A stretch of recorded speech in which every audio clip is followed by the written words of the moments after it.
स्मृति वहाँ भी खेद प्रकट करते हैं साहब, 28-28 जाने गई है। सीएम का और पीएम का कोई दुख प्रकट नहीं, कोई व्यक्तित्व तक नहीं। बहुत बड़ी एक दुर्घटना है और शर्म आती है साहब। मारवाड़ का हर आदमी इसकी तरफ आंख टक लगा के बैठा है, देखते हैं हम सब। हमारी आंखों में खून उतरना शुरू हो जाता है। दिल्ली की सरकार हो चाहे प्रदेश की सरकार हो, कोई इस तरफ देखने को, वक्तव्य देने को तैयार नहीं है। धरना चल रहा है, धरने पे भी कोई जवाब नहीं दे रहे। हो मुख्यमंत्री हो, उनका जो रवैया रहा है उस बात को लेकर जबरदस्त तरीके से लोगों में नाराजगी है। नाराजगी किस कदर है आप इस बात से समझ सकते हैं कि लोग अब ये कहने लगे हैं कि हम एक समाज विशेष से हैं, इसीलिए हमें इग्नोर किया जा रहा है क्या। मतलब ये एक नहीं, हर कोई अब यही कह रहा है। दरअसल इसके पीछे, कहने के पीछे बहुत बड़ा लॉजिक है। आप इस चीज को समझिए, जिस तरीके से इतना बड़ा हादसा हो जाता है, वहां पर इतने दिन बीत गए लेकिन संभागीय आयुक्त साहब ने वहां जाकर उन परिवारों का हाल चाल जानना नहीं समझा। और उसके बाद में कलेक्टर साहब 5-6 दिन बाद में जाते हैं, वहां बातचीत करके आते हैं। लेकिन जिस तरीके से तमाम तरीके से चल रहा है और उसके बाद इलाज के दौरान मौत हो गई है। पिछले 3 दिन से लगातार आप देख रहिए जोधपुर में हॉस्पिटल के बाहर धरना है। धरने में लोगों में जबरदस्त तरीके से आक्रोश है। हर कोई आ रहा है, अपना आक्रोश व्यक्त कर रहा है। और सबसे बड़ी बात है कि ऐसा नहीं है कि ये राजपूत समाज का धरना। आप देखिए इसमें तमाम जो बाकी जो कास्ट के लोग हैं वो आ रहे हैं। वो सीधे तौर पर कह रहे हैं कि इस तरीके का हादसा हुआ है। और उसके बाद आप देखिए कि सरकार है वो राहुल गांधी की भगत में लगी रही है और मुख्यमंत्री अशोक गहलोत का गृह क्षेत्र है और वहां पर उनके बेटे जो वैभव गहलोत है वो लोकसभा से चुनाव लड़ चुके हैं। लेकिन उसके बावजूद भी जो सरकार का रवैया है, इस बात को लेकर लोगों में जबरदस्त तरीके से नाराजगी है। और ये नाराजगी किस कदर है आप देखिए कि 3 दिन से लगातार 9 बॉडीज है। 9 बॉडी है, पहले 7 थी, उसके बाद में अब 9 हो गई है।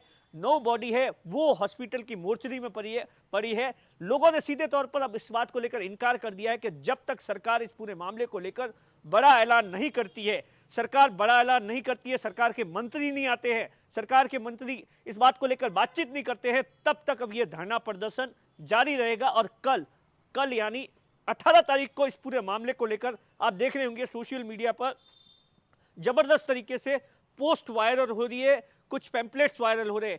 18 तारीख को सर्व समाज की ओर से हॉस्पिटल के बाहर धरने प्रदर्शन का ऐलान किया गया है, रैली का ऐलान किया गया है, जिसमें ऐसा बताया जाता है कि हजारों की तादाद में जिन लोगों में गुस्सा है। और खास तौर से आप देखिए, ऐसा नहीं है कि ये जोधपुर का शेरगढ़ का इलाका है, वहां के लोगों में गुस्सा है। जोधपुर नहीं, पूरे मारवाड़ के लोगों में जबरदस्त तरीके से गुस्सा है। जिस तरीके से चाहे हनुमान बेनीवाल हो, रविंदर सिंह भाटी हो, ये जो तमाम जो लीडर्स है वहां जा रहे हैं, अपनी अपनी बात कह रहे हैं। हनुमान बेनीवाल ने लोकसभा में कहा, रविंदर सिंह भाटी ने कहा, बाकी भी जितने भी नेता है जो भी लगातार, चाहे पुखराज गर्ग हो या बाकी जितने भी बीजेपी या कांग्रेस से जुड़े नेता, वो भी अब खुलकर इस पूरे मामले को लेकर बोलने में कतरा नहीं रहे। क्योंकि सीधे तौर पर अब इस बात को लेकर ऐलान कर दिया गया है कि या तो सरकार इस पूरे मामले को लेकर पूरी बातचीत करे और बातचीत के बाद में जो पीड़ित परिवार है, जिन लोगों ने अपनों को खो दिया है, उन परिवारों को 50 लाख रुपए का मुआवजा दिया जाए, सरकारी नौकरी दी जाए, घायलों को 25 लाख रुपए दिए जाए।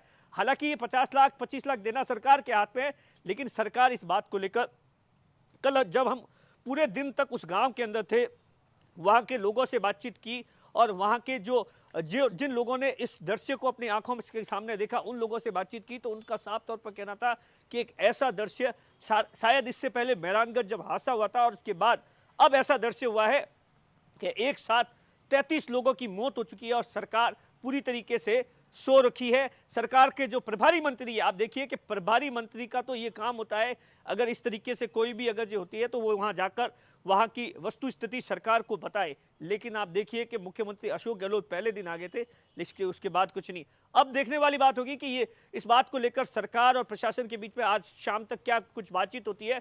और अगर बातचीत अगर ये सफल नहीं हुई तो आप देखिए 18 तारीख यानी कल 10 बजे के बाद में हॉस्पिटल के बाद हजारों की तादाद में लोग रैली निकालेंगे।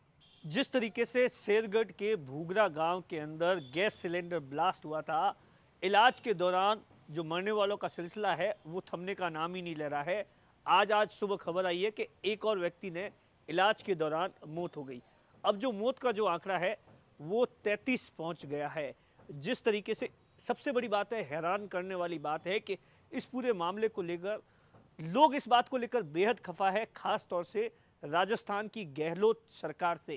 कैमरे के पीछे अशोक है, मैं आपका साथी दिनेश बोहरा।